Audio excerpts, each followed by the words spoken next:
নমস্কার বন্ধুরা, welcome to S M band sports. আজকের আমরা আলোচনা করব গতকালের ডার্বি নিয়ে।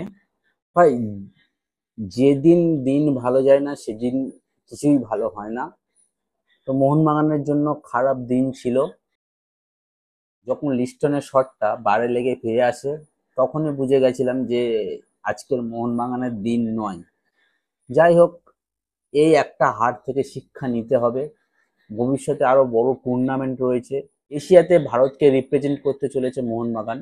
তো মোহনবাগানের কাঁধে অনেক বড় গুরু দায়িত্ব রয়েছে, যাতে এসিএল টুতে ভালো পারফরমেন্স করে, দলকে ভালো জায়গায় নিয়ে যেতে পারে।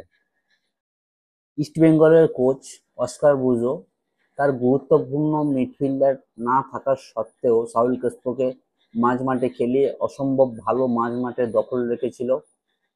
ট্যাকটিকটা ভালো ছিল, তার জন্য ম্যাচটা জিতে বার হয়ে গেছে ইস্টবেঙ্গল। তো ইস্টবেঙ্গল ফ্যানকে শুভেচ্ছা রইল। ডুরান্ড কাপের যদি ফিক্সার নিয়ে বলা যায়, যে semifinal fixer Shillong Lajong FC versus north east United FC. North east United FC গতবারের ডিফেন্ডিং চ্যাম্পিয়ন। তো তাদের কাঁধে গুরুদায়িত্ব রয়েছে যে টাইটেলটাকে ডিফেন্ড করার। কি করতে পারে সেটা দেখা যাবে। শিলং লাজং এর সঙ্গে তাদের ম্যাচ রয়েছে আগামী 19 আগস্ট 2025 7টা থেকে ম্যাচ রয়েছে জওহরলাল নেহরু স্টেডিয়ামে। এবং সেকেন্ড সেমিফাইনাল রয়েছে 20 August 2025 diamond Harbour FC versus east Bengal FC. তো ইস্ট বেঙ্গল এফসি তো অসম্ভব ভালো খেলে কোয়ালিফাই করে গেছে সেমিফাইনালের জন্য। ডায়মন্ড হারবারকেও অসংখ্য অসংখ্য ধন্যবাদ, তারা প্রথমবার অ্যাপিয়ারেন্সে সেমিফাইনাল পর্যন্ত পৌঁছেছে।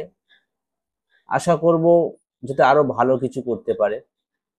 তো ডার্বির মতনই একটা ছোট ডার্বি হতে চলেছে east Bengal versus diamond Harbour FC, কারণ ফাইনাল স্পটের লড়াই। সেটা আপনারা দেখতে পারবেন আগামী শনিবার যুব ভারতী ক্রীড়াঙ্গনে ম্যাচটি অনুষ্ঠিত হবে। তো এই ছিল ডুরান্ড কাপের সেমিফাইনাল ফিক্সার।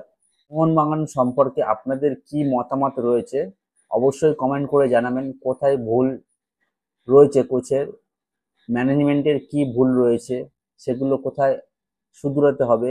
কারণ সামনে তো অনেক বড় টুর্নামেন্ট রয়েছে, আমাদের লক্ষ্য থাকবে বড় টুর্নামেন্টের দিকে, যাতে বড় টুর্নামেন্টে আমরা ভালো কিছু করতে পারি। আপনারা অবশ্যই কমেন্টে জানান। তো এই ছিল আজকের ফুটবল নিয়ে আপডেট। যদি ভারতীয় ফুটবলের আপডেট নিয়ে বলা যায়, তো ভারতীয় ফুটবল সম্পর্কে এখনো পর্যন্ত আইএসএল এর কোনো আপডেট নেই। আমরা জানি অলরেডি ইস্টবেঙ্গল মোহনবাগান বাদে বাকি সব ক্লাব এআইএফএফ কে একটা লিখিত চিঠি দিয়েছে যে তারা ক্লাব বন্ধ করে দিতে পারে, এরকমই একটা হুমকি দিয়েছে। এবং ভারতীয় দলের যে নতুন coach Khalid Jamil already practice শুরু করে দিয়েছে, এবং খালিদ জামিল সমস্ত কিছু কিছু প্লেয়ারকে ডেকে পাঠিয়েছে প্র্যাকটিসের জন্য। মোহনবাগান সেখানে হয়তো কিছু প্লেয়ারকে ছাড়বে না, কারণ সামনে এসিএল টুর ম্যাচ আছে। তার জন্য এসিএল টুর প্র্যাকটিস শুরু করে দিয়েছে অলরেডি মোহনবাগান। তার জন্য ভারতীয় দলে এখন যেতে দিচ্ছে না।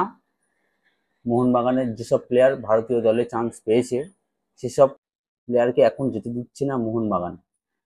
তো এই ছিল ফুটবল নিয়ে আজকের আপডেট। যদি ভিডিওটা ভালো লেগে থাকে অবশ্যই লাইক করবেন, কমেন্ট করবেন, এবং নতুন যদি কেউ হয়ে থাকেন সাবস্ক্রাইবটা অবশ্যই করে রাখবেন। তো এই ছিল আজকের ভিডিও, দেখা হচ্ছে পরের ভিডিওতে।